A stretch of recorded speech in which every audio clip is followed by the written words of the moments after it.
The Illuvium PvP hype trailer just dropped. I really enjoyed it, but now we get to break down all the different Easter eggs Grant shared in the Discord, the full battle it was based off, and yes, the hype trailer was completely gameplay. Now, there are little bits here and there where it doesn't actually line up perfectly with the gameplay. We're going to break all that down, but we're going to prove to you it's gameplay. We're going to show you all the different moving parts, how they pulled it off, and then at the end, we saw a Leviathan. And I want to talk a bit about the Leviathan and what it means for the future and how it ties into the Leviathan game mode. I have some of my theories, but you're going to need to stay through to the end. Let's watch the Illuvium PvP hype trailer.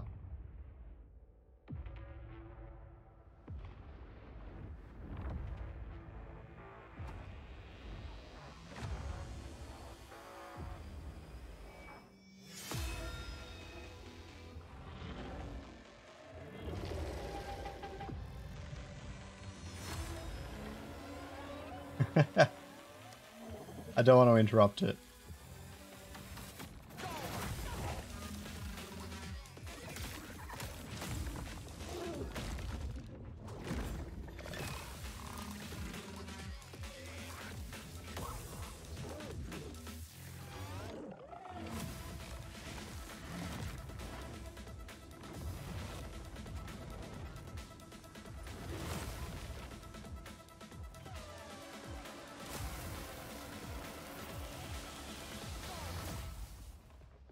So good, but here comes the best part.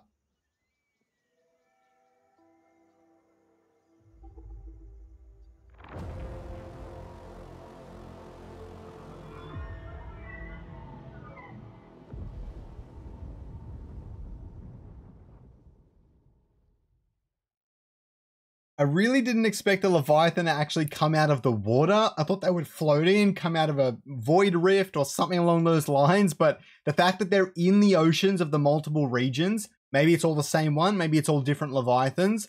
Very cool. I'm very excited to see the lore of them develop as we get into open beta. But first, let's go back through this. Now, here, for further context, here is actually the gameplay video that Grant shared with us. You can see it's proper gameplay footage and a match happened like you would expect. It's actually visually stunning. I would say that this is more visually appealing than the hype trailer overall, just because the fidelity is so high, but obviously the hype trailer has its own benefits. The music and everything definitely helps as well, but absolutely love this video. We're going to break it down step by step. So first we go through here and we see all the different sanctimates and everything. All pretty standard. You can see the layout here from the start of the battle is actually identical. You can see everything's in the same place. Jotun on the very right, Ophisto on the bottom left. Those are two pretty notable ones. And then as we continue, we get the Illuvium Arena logo, and then we jump into it. What I wanted to point out is this footage here is not from that battle. Not explicitly. And this footage, the next footage with Ophisto, I don't think is from that battle either. Now, why is that? Is because this battle video he shared doesn't actually have the handful of seconds beforehand that's showing off all their idle animations. They kick into it really fast, so they're definitely there, but we just can't see them because they were happening maybe in the screen just before the battle, where you're waiting for the timer to count down, all that sort of stuff. So they're there, we just can't see them in this particular case, so we're not really going to delve too deep into that. So after we've got the Ophisto thing, we actually have the geyser covering its head. What I really like about this is that is not a part of geyser or Flood's actual idle animation. You can see here at the very start of the video that he doesn't cover his head at any point. However, later on, when he's going to cast, he covers his head. I can't remember where it is. It's back there a little bit, maybe. Yeah, he has his hand on his head there, you can see. He actually goes to cover it here, and just with careful use of angles and things like that, they managed to capture it to make it look like it was at the same stage as everything else. There's a lot of this in this video, not too much. That Doka stance is definitely from the start of the video, from the start of the battle as well. All of that, obviously. This gyro one is actually one of my favorite bits as well, where it goes through Axodon, sorry. But that's actually heaps of the way through this battle, okay? So if we go through it step by step, you can see that it takes a while for Gyro to actually kick up his Omega. And it takes a while, he's shooting, and then he goes through. So this is This is not right at the start like that trailer would lead you to believe. It's actually halfway through. Many of you probably already knew that. I just thought it was fun to point out. And some of these next bits are really cool too. So he goes through there and you can actually see Slashin and the monkey fighting him. Now, it is clear from the monkey's point of view that they're both fighting him at the same time. But from Slashin's point of view, it wasn't really with the careful camera movements. So they're actually both fighting him at the same time the entire way through. But it's not particularly clear because it moves so fast. There's so many close-ups. I think that's really cool. We can see the fight right here. Right after he comes through, the monkey joins the fight and they both go straight into it and they take out Gyro very early on. So if we go back to the trailer here, I love some of these slow-mos, and this Jotun punch is actually not a part of its Omega. It's just a really great part of one of its regular animations. It's actually very early on in the video. It's one of the first things Jotun does. You can see it does that uppercut right there, and that's where, I'm pretty sure that's where it's pulling from. You can see that it does that uppercut. That is 4 seconds into the actual battle, even though it looks like it's halfway through the battle from the point of view of this trailer, which I think is really cool. But Jotun actually gets knocked out very quickly. The dual F beam is the exact same time as the gyro spin. You can actually see it right here at the very left. Gyro just finished its spin and dual F is still casting. So that's all at the same time as well. A lot of these alluvials faint at the same time, but with this hype trailer, it makes it look a lot more linear, which is really cool, a lot less simultaneous. I really love all these animations. You've seen all these in the battle. And then we actually have the Ophisto taking out the monkey. And I think this is a really great shot and great camera angle capturing it from the top as well. And if we jump into the video, right before it casts, I don't know where it is, but first let's take a look at the cast again. So we see Dual F attacking and some other animations and things like that. And then we actually see Ophisto take him out. And if we jump over to the actual battle, we can see the same thing. Is Ophisto is about to cast right here. Soon, probably. There we go. It casts and takes him straight out. Oh, maybe I'm high. Maybe I missed it. Maybe it's really early on. Oh, there we go. Right at the back. Sorry, I was looking at the wrong monkey for a minute. So it's right at the back, right next to the ranger. It takes him out. He falls over. And then we see the jump from the bear. And that's all very, very cool.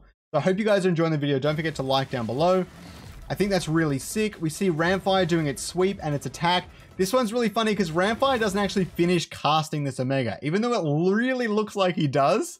If we jump onto the actual video and we see him fighting Flood, he jumps up to cast, but he doesn't actually finish because Flood gets knocked out mid-ult and he falls down, but they managed to use some sweet camera tricks to make that look a lot more real.